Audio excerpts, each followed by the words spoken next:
La asistencia, también al docente que estaba con ustedes. Este es un evento que se hace en el marco de los 60 años de la Facultad de Derecho. Estos son eventos que son programados, algunos para estudiantes. Esta tenía la finalidad también de que participaran egresados, pero pues a veces por los tiempos o la difusión de la información no llega a todos. Bienvenidos nuevamente. Le agradecemos también al doctor Héctor Hernández Maecha, quien ha aceptado la invitación de la Facultad de Derecho para acompañarnos hoy, con una intervención asociada a la previsibilidad de las disposiciones en las providencias judiciales. Entonces, como ustedes ven, no es un tema que se marque dentro de las esferas del derecho privado, sino que compete a todo el derecho. Entonces, le agradecemos mucho al profesor. Después de que le haga su intervención, todos los asistentes podremos formular las preguntas respectivas. Para los que no conocen al profesor Héctor Hernández Maecha, él es docente de tiempo completo de nuestra facultad, está asignado al Departamento de Derecho Privado y es un placer para nosotros, profesor, tenerlo en esta noche. Entonces, puede iniciar. Muchísimas gracias.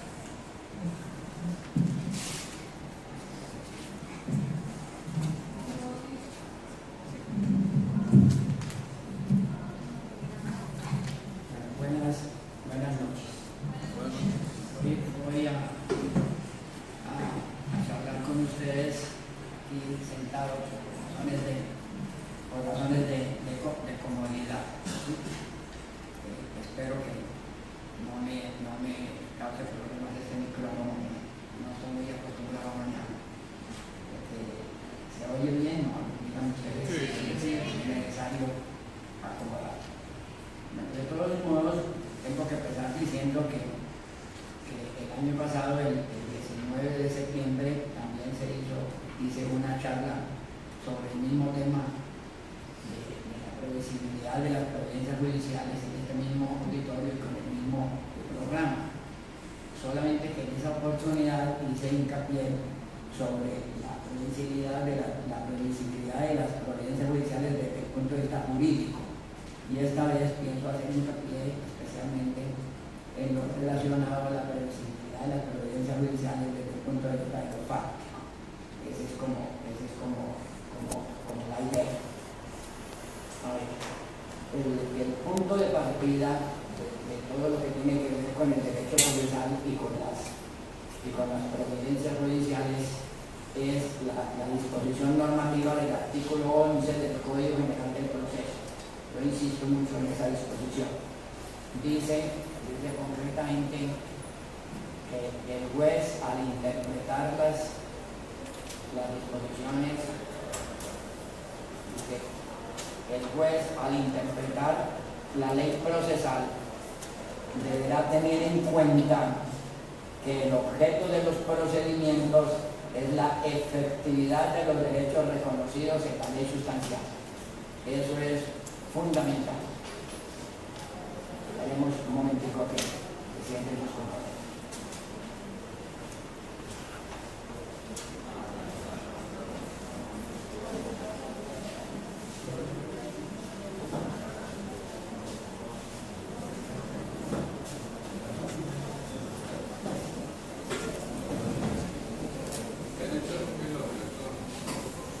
Apenas empezamos.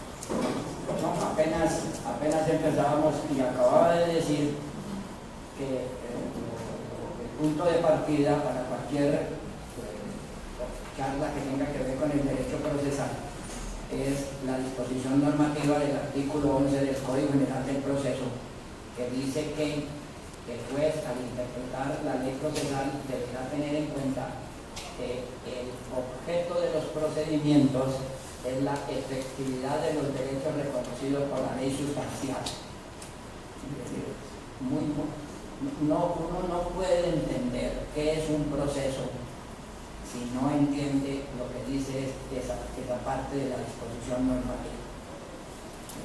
¿Para qué acude uno al proceso? Porque tiene un problema. ¿Qué clase de problema? Un problema jurídico. ¿Y en qué consiste? En que tiene necesidad de hacer efectivo un derecho. Por alguna razón tiene que hacerlo efectivo. Y acude al juez para lograr ese objetivo. Pero no cualquier clase de derecho, sino que tiene que ser un derecho reconocido por la ley sustancial. Porque estamos en un sistema de derecho, estamos en un sistema de derecho positivo. Nosotros somos abogados y estudiamos derecho. Si estudiamos derecho, en nuestro sistema sabemos que hay unas disposiciones normativas que son de carácter sustantivo, que señalan los derechos y las obligaciones de las personas, los derechos, los deberes y las obligaciones de las personas. Y hay unas disposiciones de derecho procesal que nos dicen de qué manera o cómo, si es necesario, uno puede hacer efectivo esos derechos que consagra la ley sustantiva. Ese es el punto de partida. A ver, para insistir un poquitito, uno no puede inventarse un derecho y presentar una demanda a ver si el juez se lo concede o se lo hace efectivo, porque el juez le va a decir: nómbreme la disposición normativa que le consagra a usted ese derecho. Así de sencillo. Por eso ustedes en la facultad y todos estudiamos derechos sustantivos 10 semestres. Estudiamos, repito, derechos por un lado y la contrapartida, que son los deberes y las obligaciones. Entonces, sobre esa base, pues, podemos comentar que si uno acude a un juez, debe tener de alguna manera una certeza de que aquello que está solicitando, que está pidiendo, le va a ser concedido. En una palabra, la idea es decir lo siguiente, preocuparse por lo siguiente: ¿son previsibles las providencias judiciales? ¿Es posible de alguna manera que cuando un abogado presenta una demanda pueda prever si la sentencia es favorable? Esa es la pregunta. Yo considero, y es mi posición, mi tesis, que si no es posible prever el resultado de una sentencia, el resultado favorable de una providencia judicial, el oficio de abogado no tiene gracia. No se justifica el oficio de los abogados. Porque uno no puede decir: presentemos una demanda a ver qué pasa. Cuando uno presenta una demanda, afirma un derecho. Afirma un derecho. Y afirmando el derecho, le dice al juez: declárelo, reconózcalo y deduzca las consecuencias, por ejemplo, de condenas si es que es necesario. Pero no puede ser que uno presenta una demanda, algo así como lanzar unos dados a ver qué pasa. Con base en eso, la pregunta siguiente es la de qué manera se hace previsible la providencia judicial. Entonces, tenemos que decir que toda providencia judicial y toda demanda tiene dos elementos. El primer elemento es el elemento fáctico y un segundo elemento es el elemento jurídico, por lo que estoy diciendo. Se trata de hacer efectivos los derechos reconocidos de la ley sustancial. Entonces, cuando uno acude ante un juez, tiene que contarle al juez lo que pasó, el suceso. Ese es el elemento fáctico. Y a su vez tiene que contarle al juez cuál es el elemento jurídico que le sirve de respaldo a esa pretensión. la charla pasada, repito, hablé del elemento jurídico, ahora pienso fundamentalmente hablar del elemento fáctico. Ahora bien, ¿por qué el juez tendría que tener en cuenta lo que el abogado le dice? Pues la respuesta es muy sencilla, es muy elemental. Es decir, porque tanto el demandante como el juez son abogados. Ambos son abogados. Ambos pertenecen al mismo ordenamiento jurídico.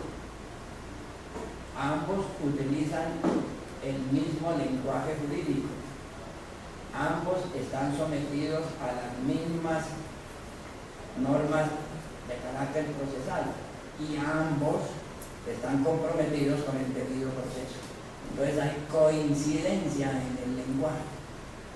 No puede ser que el abogado vaya por un lado y el juez por otro, porque pertenecen al mismo sistema jurídico. Esto es muy importante.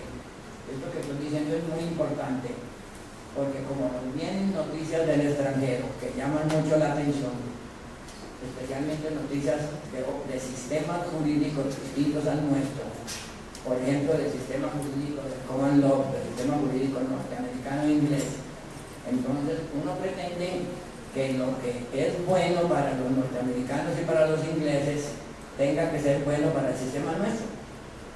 Y entonces, es decir, que cuando los jueces pretenden decidir los asuntos de los colombianos con base en las disposiciones del sistema del common law, pues probablemente crean problemas y además pues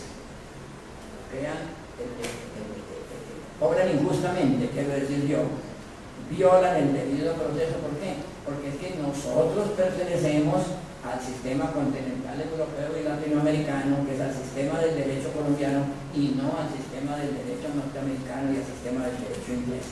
Y por eso nosotros no estudiamos derecho inglés, sino derecho colombiano, y que además forma parte de una gran familia de derecho, de tal manera que no estamos en una cosa totalmente extraña.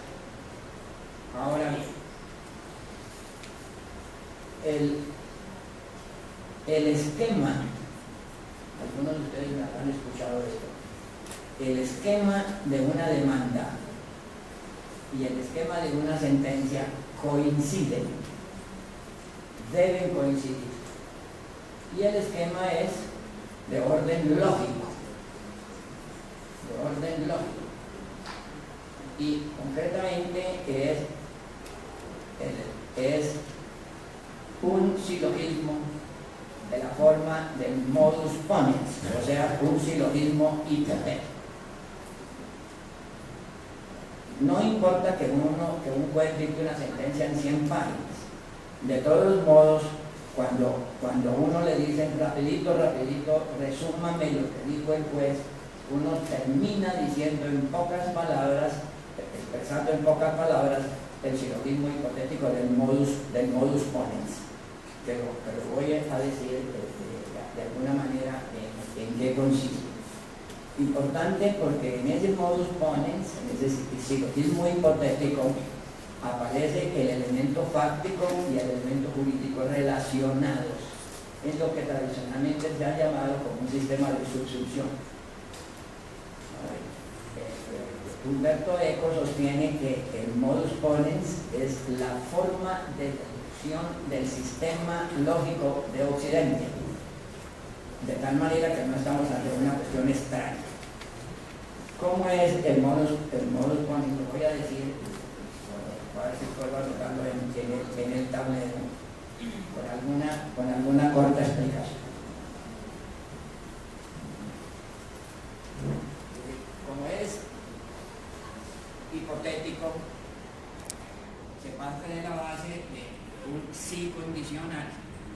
Entonces, recuerdo que estudié en mi letra, por caso la idea es la siguiente: si voy a utilizar los símbolos universales, si S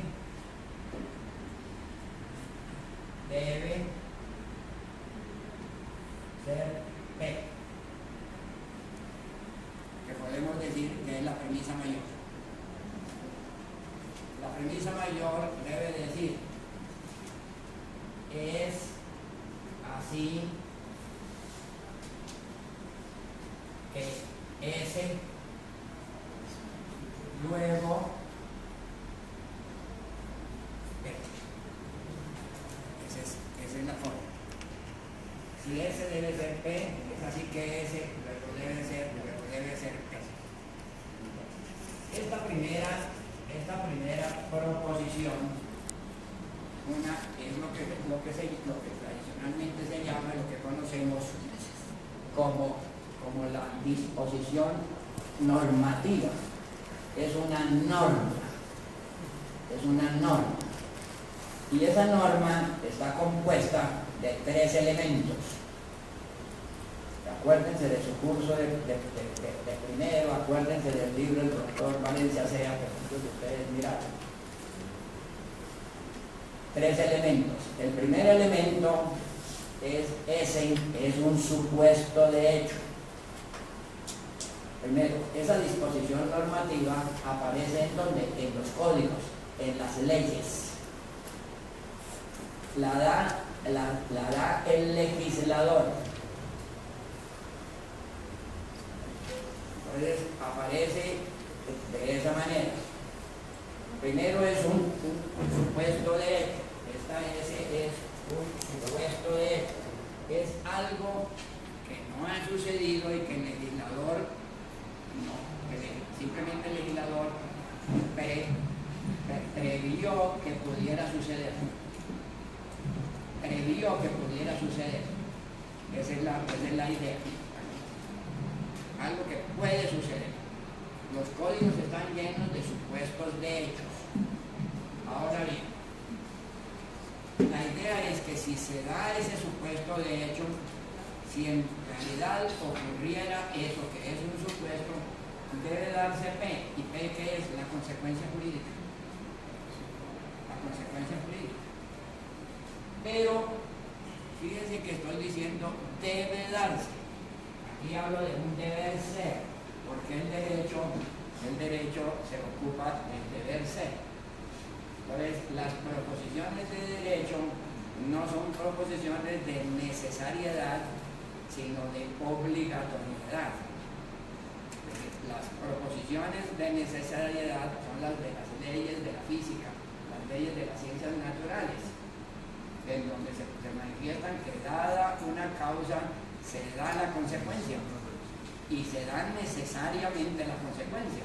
Si no se da la consecuencia es porque la ley no es ley, está mal formulada. Y por supuesto nadie puede violar una ley de la física. Si alguien lograra violar una ley de la física, pues no es que violó la ley de la física, sino que no era ley. En cambio, las normas del derecho se violan y de hecho ocurre con frecuencia, y por eso es que hay que pedir al juez. Por eso son normas del deber ser, normas de necesidad. Si se incumple una disposición normativa 1000 veces, no significa que esa disposición deje de serlo. Continúa haciéndolo, así se desconoce. Puedo poner un ejemplo elemental de derecho penal, para decir. Recuerden ustedes cómo es el artículo pertinente del homicidio. ¿De acuerdo? ¿Qué dicen? Fíjense ustedes cómo está planteado. El que matare a otro. Fíjense la forma del verbo. La forma del verbo es en un subjuntivo. El que matare a otro, que lo que es equivalente a decir, si alguien mata a otro. Supuesto de si alguien mata a otro. Entonces viene, ¿qué debe suceder? La consecuencia jurídica. ¿Cuál es la consecuencia jurídica? 20 años de cárcel, qué sé yo. Eso mismo que aparece en penal con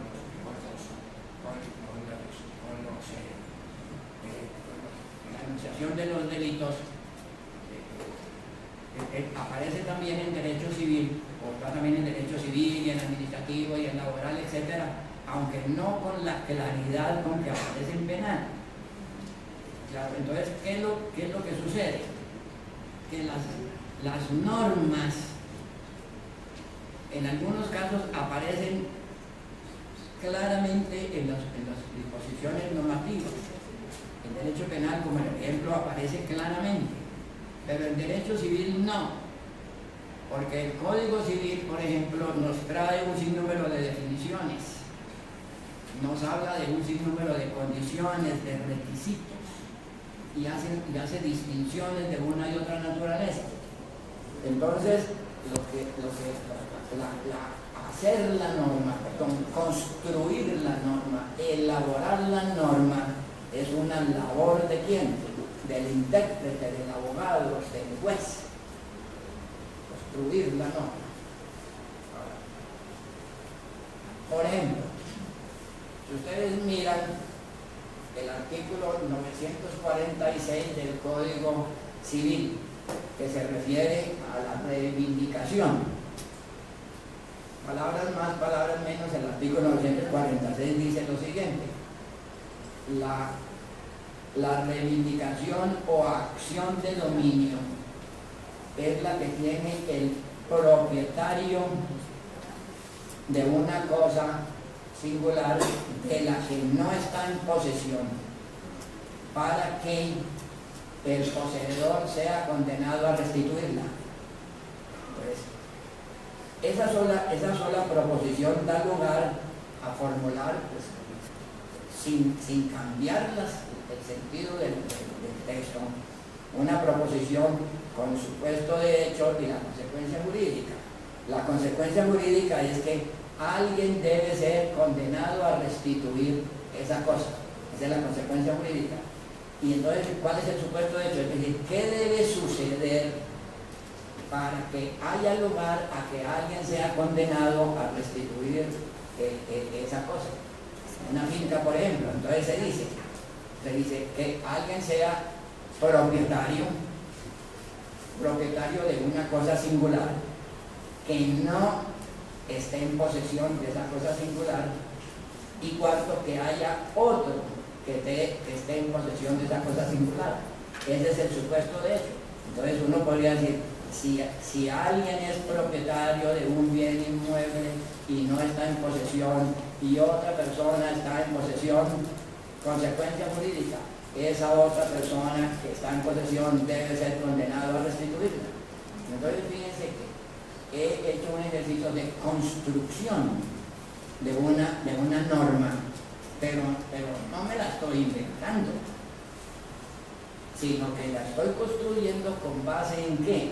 Con base en la disposición normativa. Puede suceder que la norma no la construya con base en un solo artículo del código, como lo hemos hecho con el Código Penal y con el artículo 946 del Código Civil. Por ejemplo, puede suceder que haya que disponer de varias disposiciones normativas. Por ejemplo, muy sencillo y muy elemental. Hay lo que todos conocemos, contrato de arrendamiento. Primero, el código nos dice lo que es un contrato en alguna disposición normativa. Segundo, el código nos dice lo que es un contrato de arrendamiento en alguna disposición normativa. El código nos dice que los contratos son fuente de obligaciones en una disposición normativa, y eso lo estamos aprendiendo. ¿Está claro? Y cuando el código me dice que los contratos son fuente de obligaciones, entonces me dice cuáles son las obligaciones del arrendatario, porque el código me dice que un contrato de arrendamiento tiene arrendador y arrendatario y una cosa arrendada y un precio en dinero. Entonces, y me dice, en otro artículo me relaciona obligaciones del arrendatario, y entre las obligaciones del arrendatario me dice, primera obligación, entregar la cosa arrendada al término del contrato. Y segunda obligación del arrendatario, pagar la renta. Pero en otra disposición normativa me dice cuáles son las causales de terminación del contrato. Y me dice, son causales de terminación del contrato, enumera varias, y una de esas es no pagar la renta. Entonces, fíjense ustedes, con base en varias disposiciones normativas, yo puedo construir la premisa mayor un silogismo hipotético con un psicondicional. Entonces puedo decir, si alguien es arrendatario, pues entiende porque ha celebrado un contrato de arrendamiento y no paga la renta, debe terminarse el contrato de arrendamiento. ¿Me estoy inventando algo? Todo está en la disposición. Entonces, he construido la disposición normativa. Si alguien es arrendatario, si alguien ha celebrado un contrato de arrendamiento y no paga la renta, debe declararse terminado el contrato. Pero puedo construir otra que diga lo siguiente: si se termina el contrato de arrendamiento, el arrendatario está obligado a restituir la cosa arrendada. Entonces, fíjate que he hecho de esas disposiciones del Código Civil, he construido dos proposiciones, o sea, dos normas que tienen supuesto de hecho y consecuencia jurídica. Y así puedo hacerlo con todas las demás disposiciones. Ahora, es posible que una demanda no aparezca en las normas como lo estamos diciendo, y es posible que en una sentencia que tiene 100 páginas, pues uno no lo descubra fácilmente. Pero estoy convencido que si la ley, y repito lo que dije antes, si alguien le dice qué fue lo que hizo el juez en esas 100 páginas, uno dice, no, lo primero que digo es que hay una disposición normativa que dice esto. ¿Por qué? Porque el artículo 280 del Código General del Proceso dice que en toda sentencia se debe citar las disposiciones normativas aplicables.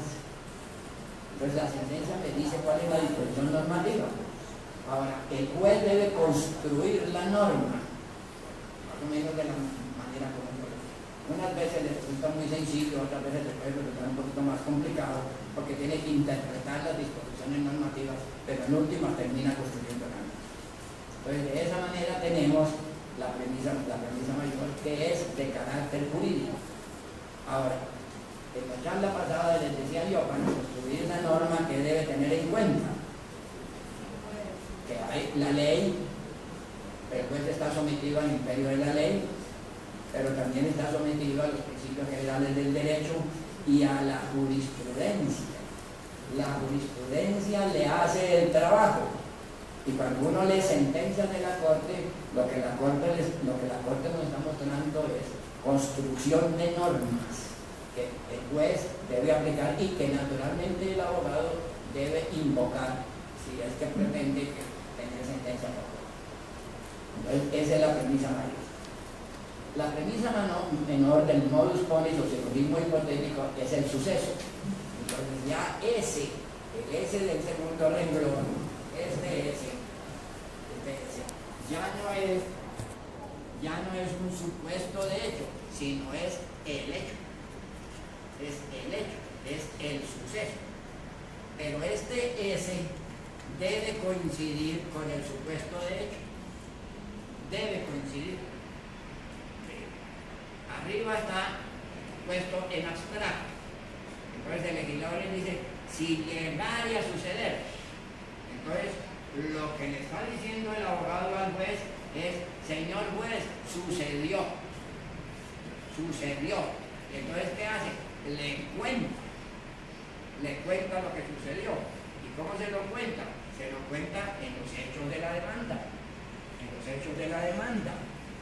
Sea de carácter civil, de carácter mercantil, de carácter laboral, de carácter administrativo.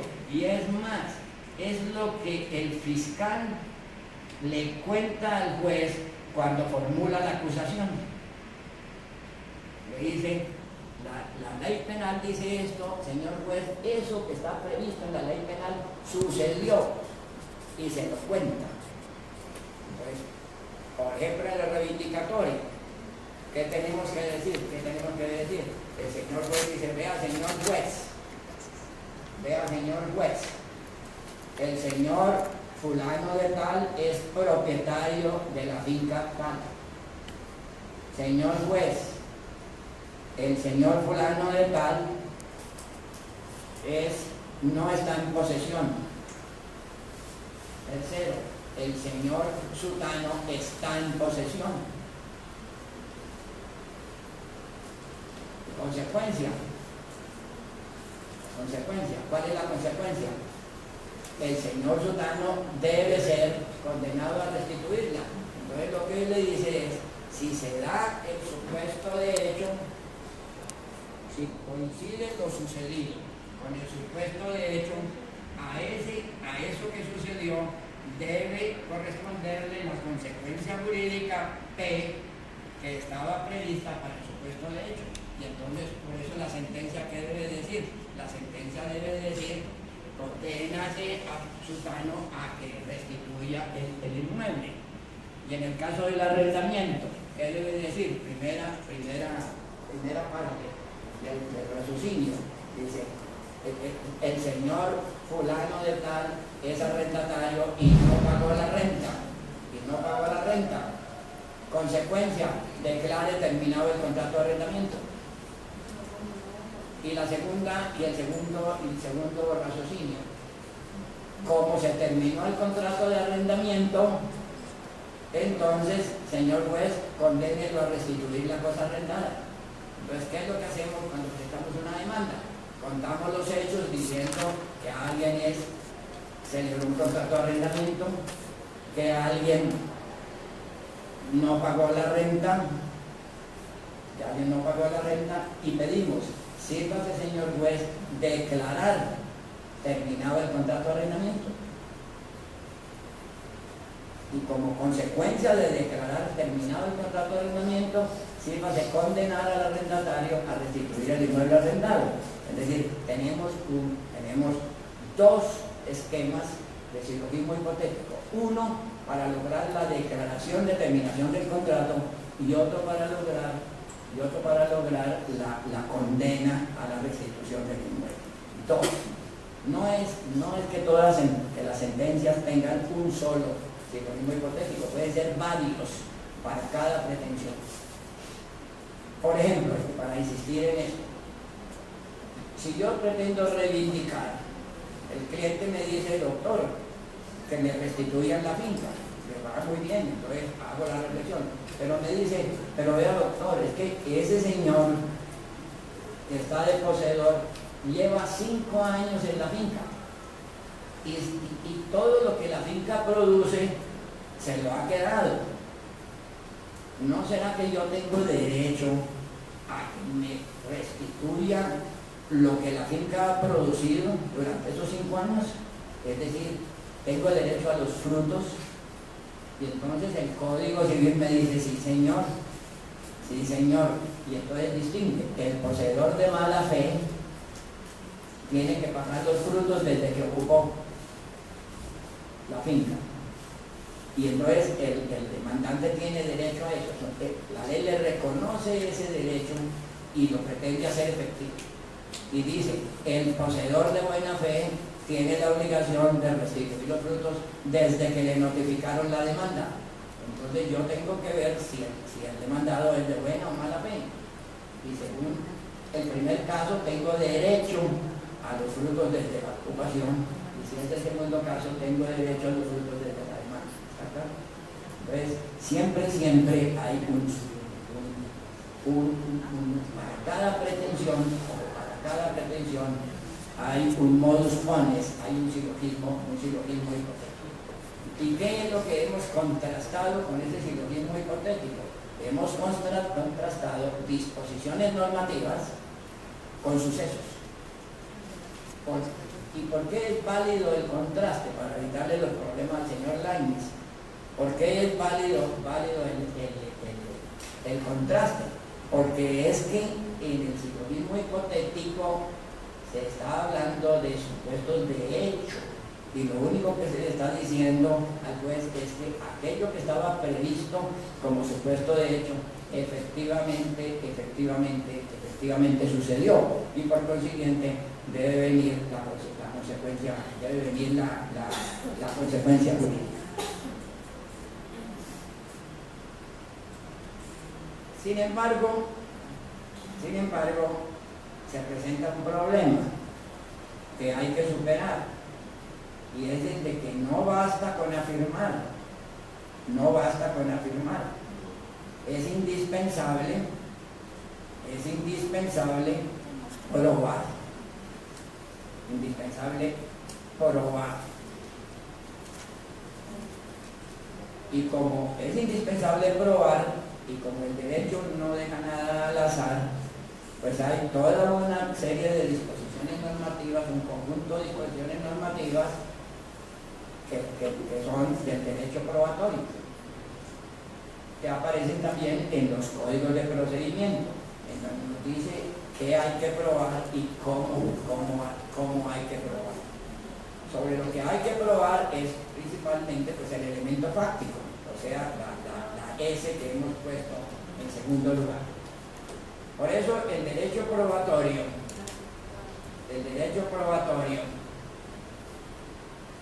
podemos decir que es, dígame un segundo.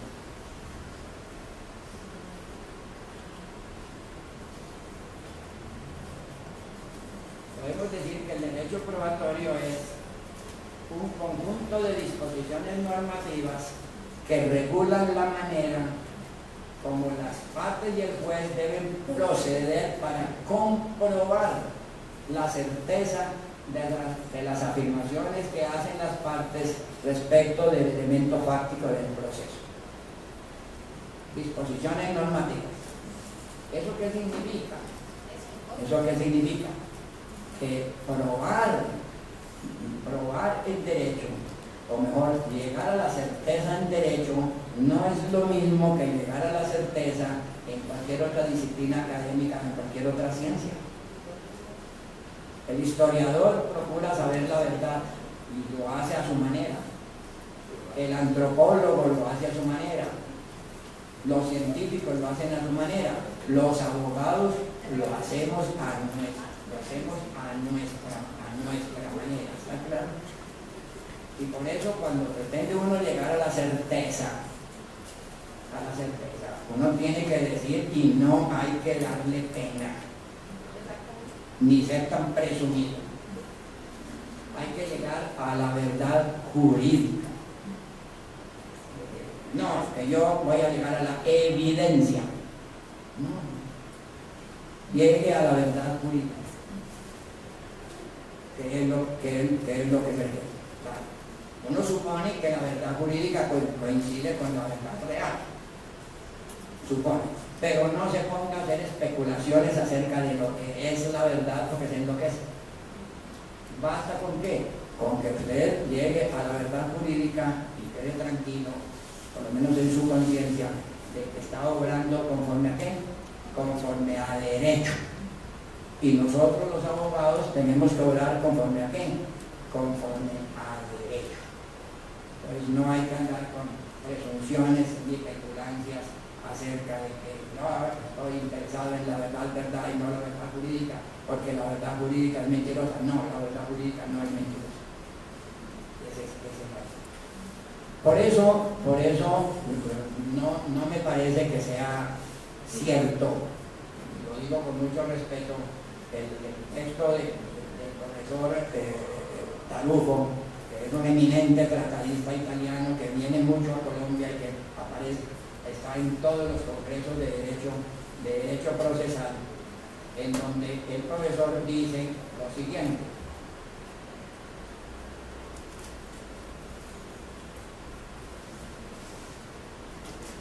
se puede decir que existen dos concepciones principales de la prueba.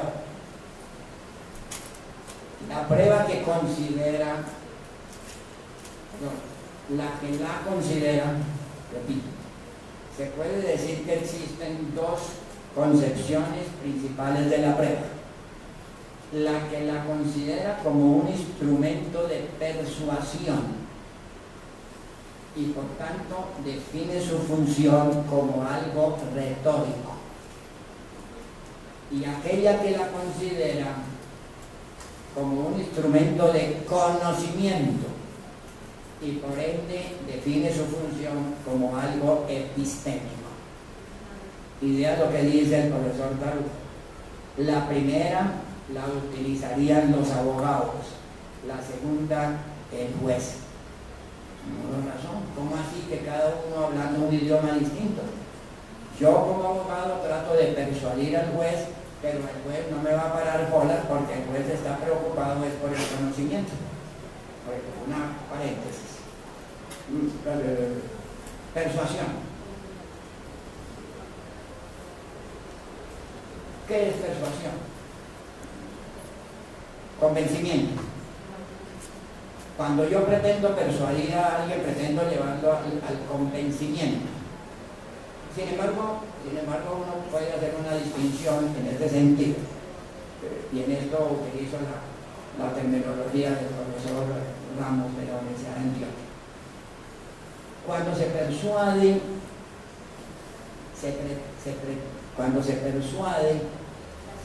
se pretende lograr que alguien haga algo que uno quiere, pero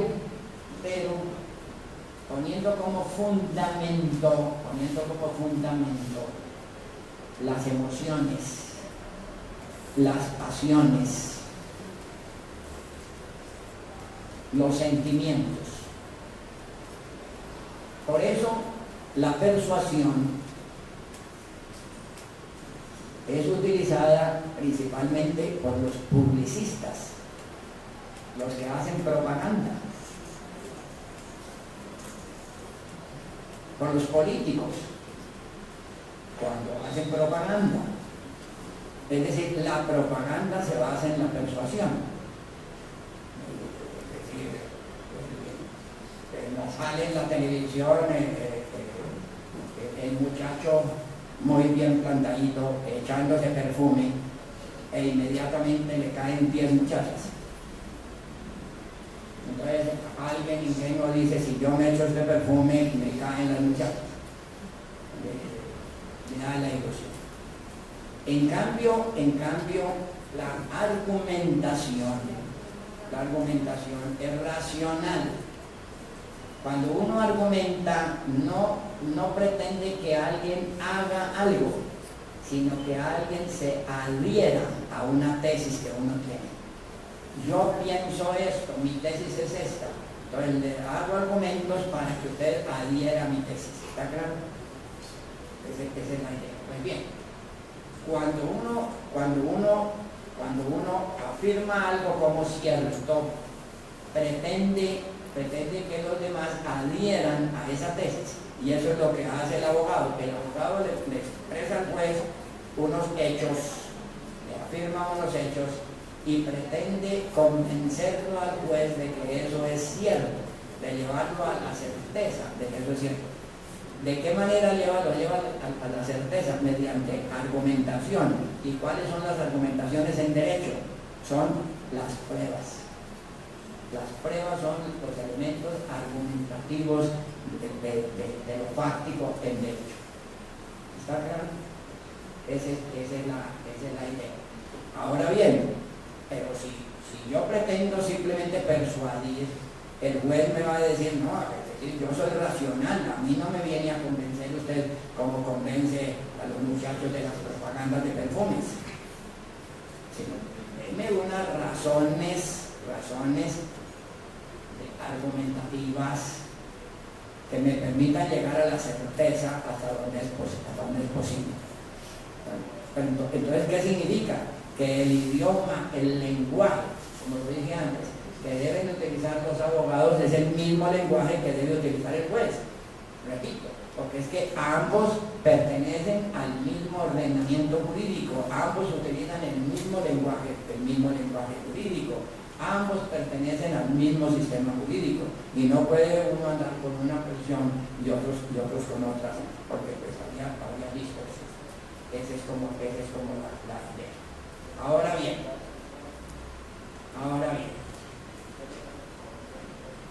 ¿de qué manera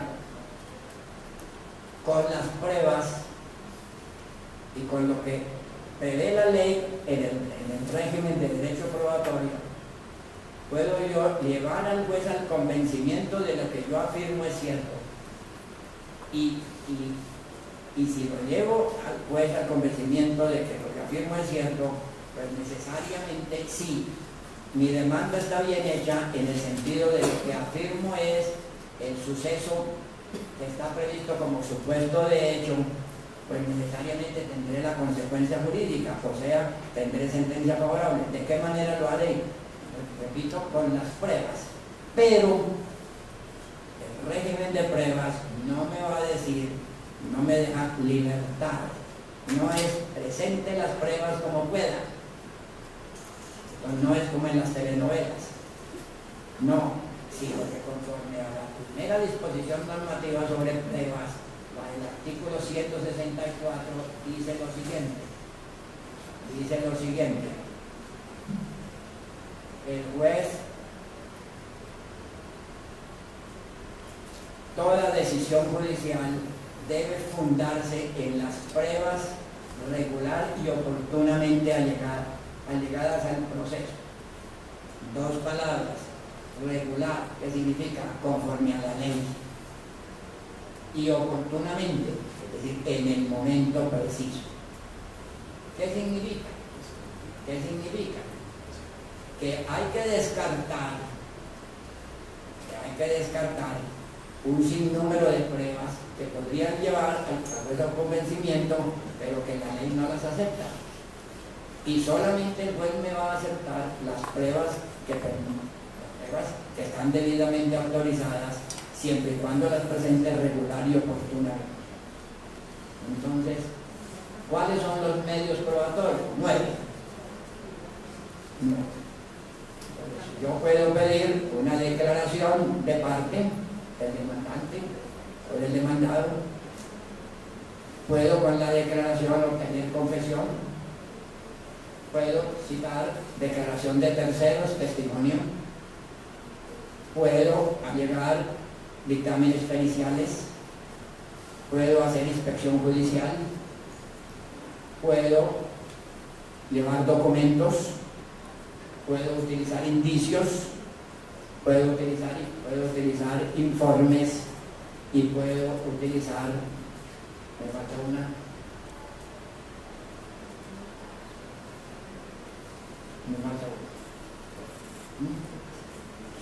son 9. Bueno, me acordaré más adelante.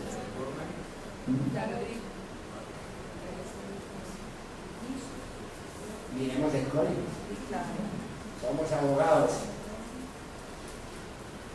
Declaración de parte, la confesión, me faltaba el juramento, el testimonio de terceros, el dictamen pericial, la inspección judicial, los documentos, los indicios y los informes. ¿Exacto? Entonces, todos los hechos, si yo quiero probarlos, debo llevar la evidencia de los hechos. ¿Cómo se las debo llevar al juez? Mediante uno de estos medios probatorios. Claro, la ley me dice que puedo utilizar cualquier otro, pero la práctica me dice que esos son todos. Esa es la idea. Pero hay algunos que tengo que descartar.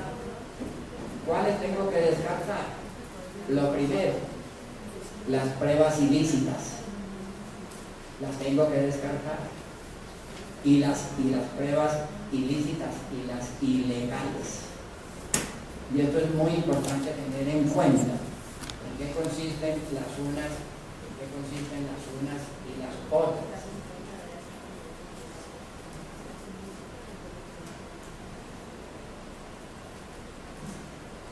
La Corte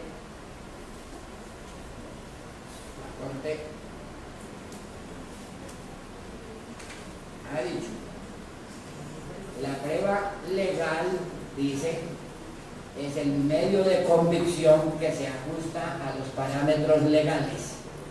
La prueba ilegal o irregular corresponde al medio que no se ciña a la ley que la disciplina, afectando los requisitos de petición, postulación o incorporación, decreto, práctica o valoración, revestiendo el carácter de prohibida o ineficaz, cuyas consecuencias se hallan en las mismas disposiciones que la regulan. Por tanto, es desde esta tipología como debe ejercerse el control constitucional o legal.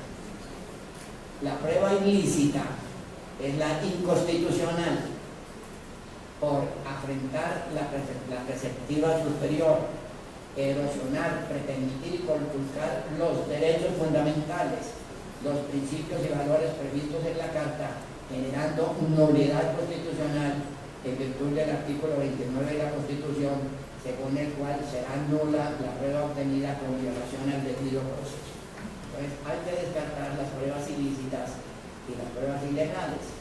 Y eventualmente puede suceder que con una prueba ilícita e ilegal se llegue a la verdad. Pero como es ilícita, la descarto. Busque otras maneras de probar, y si no encuentro otras maneras de probar, pues no deduzca la consecuencia jurídica, significa que no está probado. En penal esto es muy importante. Y uno puede decir, ¿cómo así que dejaron libre a ese señor? Y la respuesta es, no, es que no tenía pruebas. Claro que sí, estaban pruebas. No, pruebas ilegales, pruebas ilícitas. En lo civil eventualmente también. Por ejemplo, ¿cuál es la prueba de la infidelidad? No, le tomó el teléfono celular y ahí estaba la prueba, pero es ilegal tomar el teléfono celular ajeno, entonces no está probado. Por otro lado también, ¿qué hay que descartar de las pruebas? Hay que descartar las pruebas extemporáneas, esas no se tienen en cuenta. Hay que descartar también las pruebas cuando los hechos son aceptados. Es decir, si yo hago una afirmación como demandante y el demandado dice que eso es cierto, ya no hay que probarlo, ya está aceptado, ya el juez tiene que considerarlo aceptado. ¿En virtud de qué? En virtud de la autonomía de la voluntad consagrada en la Constitución Nacional. Por otro lado, hay confesiones fictas y presuntas. Si no se asumió una carga procesal en un momento determinado, resulta uno declarado confeso.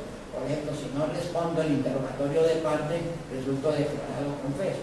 Entonces, fíjense ustedes cómo hay un sinnúmero de elementos probatorios que resultan un poquito irreales, un poquito como que rompen la estructura epistémica que eventualmente en otras disciplinas académicas habría que tener en cuenta, pero en derecho no. Sin embargo, y pese a eso, uno puede decir que el juez va a dictar sentencia ajustada a derecho, prescindiendo de esas pruebas, y eso es lo que importa, o sea, es lo que llamamos la verdad jurídica. Pero teniendo en cuenta esto, y esto lo debe tener en cuenta tanto el demandante como el demandado, también además debe tener en cuenta que si quiere tener sentencia favorable, debe presentarle al juez pruebas pertinentes, conducentes e ilícitas, ya hablé de ello, pero sobre todo las pruebas pertinentes. Es decir, yo no puedo probar con un testimonio probar la propiedad de un bien inmueble, porque la ley establece que la prueba conducente es la escritura pública o el certificado de tradición correspondiente. Entonces, eso es muy importante. Pero además de eso, la ley le dice al demandante, utilice las pruebas. Si quiere tener sentencia favorable, utilice las pruebas. Y le dice el Código General del Proceso, y esto es una novedad, le dice, hágalo de la manera como le indico, y de esa manera usted va a tener un alto grado de probabilidad de certeza favorable. Permítame, pues, en esta última parte de la charla, hablar de cómo sería en cada uno de los medios probatorios. La declaración de parte. ¿De qué manera puedo yo garantizar con la declaración de parte sentencia favorable?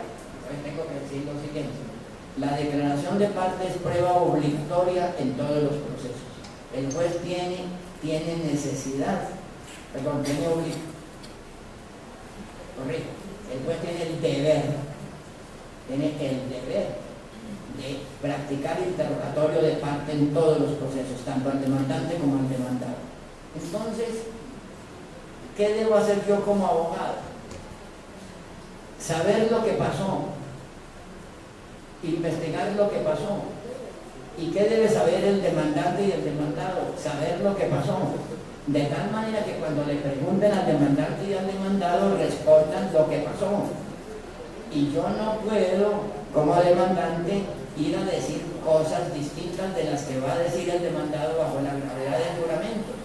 Es decir, señor demandante, si usted quiere tener éxito, no diga mentiras. Sencillo, no hay que decir mentiras, diga la verdad. Ahora, si no, pues que yo me quiero ganar el pleito, ¿se quiere ganar el pleito con mentiras? No, eso no es posible, no es posible. O sea, debe haber concordancia entre lo que afirma, lo que puede afirmar el cliente, la parte del proceso, y lo que afirma el demandado. O si no, no hay posibilidades de sentencia favorable. Y esto vale también porque se puede haber confesión por medio del abogado. Cada vez que el abogado afirma algo, si afirma algo en contra de su cliente, eso es confesión, se tiene como cierto. Entonces cuídese, señor abogado, de decir algo en contra de su cliente, porque él va a tomar eso como confesión. Respecto del testimonio, pues ¿qué debe hacer el abogado cuando cita testigos? Pues debe verificar antes de citar a esos testigos, debe saber qué van a decir ellos. No se puede cometer el despropósito de preguntarle al cliente, señor cliente, pues dígame a qué testigos podemos llevar. Y entonces el cliente dice, lleve a Pedro, Juan y Diego. Y entonces el abogado cita a Pedro, Juan y Diego de testigos. Llega el señor Pedro a dar declaración y después le pregunta, ¿sobre qué va a declarar? Y dice, no sé. ¿Cómo así que no sabe? No, pregúnteme, ¿usted qué sabe de este negocio? No, yo no sé nada. ¿Cómo así? Si yo soy abogado y llevo a un testigo, es porque yo sé lo que el testigo va a decir. Pregunta, ¿debo preparar al testigo? ¿En qué sentido? No es, señor testigo, vaya, diga lo que yo quiero que diga. No, sino dígame qué es lo que usted sabe. Y yo le digo cómo va a decir lo que usted sabe. Uno no puede ser tan ingenuo de que yo preparo al testigo para que vaya a decir mentiritas. ¿Por qué? Porque es que el otro abogado lo va a contrainterrogar y lo va a dejar en ridículo. Entonces, hay que hacer una investigación previa y preguntarle a los testigos sobre lo que van a decir, de tal manera que cuando el testigo va a declarar uno ya sabe lo que va a declarar. El Código General del Proceso trae una novedad respecto de la legislación anterior y es la siguiente, que uno puede tomar la declaración como prueba anticipada y es conveniente. Entonces, llame al testigo y llévelo ante el notario o ante un juez y tome la declaración y presente al juez con la demanda las declaraciones o con la contestación de la demanda las declaraciones. ¿Qué dice la ley? La ley dice que ese testimonio el juez lo tendrá en cuenta. Claro, si la parte contraria pide que se cite al testigo para interrogarlo, el testigo tendrá que comparecer. Pero si no lo pide, ese testimonio se considera presentado válidamente para que el juez le dé la valoración correspondiente. Entonces, uno no puede correr el riesgo de que cita a los testigos para que vayan a la audiencia y el día de la audiencia no pueden comparecer porque están trabajando, porque se enfermó o eventualmente alguno se murió. Entonces, tome la declaración como prueba anticipada y preséntela como documento. Y entonces, de esa manera usted presenta las declaraciones que son favorables a su caso, claro, que sean ciertas. No puede decir mentiras. Y entonces es una manera de garantizar, de alguna manera, la sentencia favorable. El dictamen pericial. Si usted necesita la intervención de peritos, el código le dice cómo se hace, y es que usted mismo contrata al perito, el perito le rinde el dictamen y usted lo presenta. Es decir, ya no es señor juez, sírvase nombrar un perito, y uno no sabe qué le va a decir ese perito, porque lo nombró el juez, sino que uno presenta el dictamen pericial que uno ha contratado, y ese técnico, ese perito va a decir cómo son las cosas. Claro, hay una exigencia. El perito no puede ser cualquier persona y el perito no va a rendir su dictamen de cualquier manera. Tiene que rendirlo conforme dice la ley. Y es muy estricto rendir un dictamen pericial. Hoy por hoy es algo muy serio y muy estricto, porque al perito lo van a citar a la audiencia a defender su dictamen pericial. Pero si el perito es hábil y además fundamenta su dictamen científicamente, técnicamente o conforme al arte, pues el dictamen va a estar firme. Pero si usted contrata de perito a cualquier vecino por ahí y presenta el dictamen, pues inmediatamente no se le va a tener en cuenta. Pues si quiere tener algún grado de probabilidad de sentencia favorable, presente un dictamen pericial bien hecho, o tantos dictámenes periciales como se deben hacer.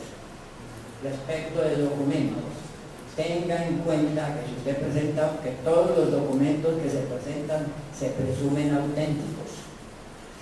Inclusive usted puede presentar el documento en original o en copia y tienen el mismo valor.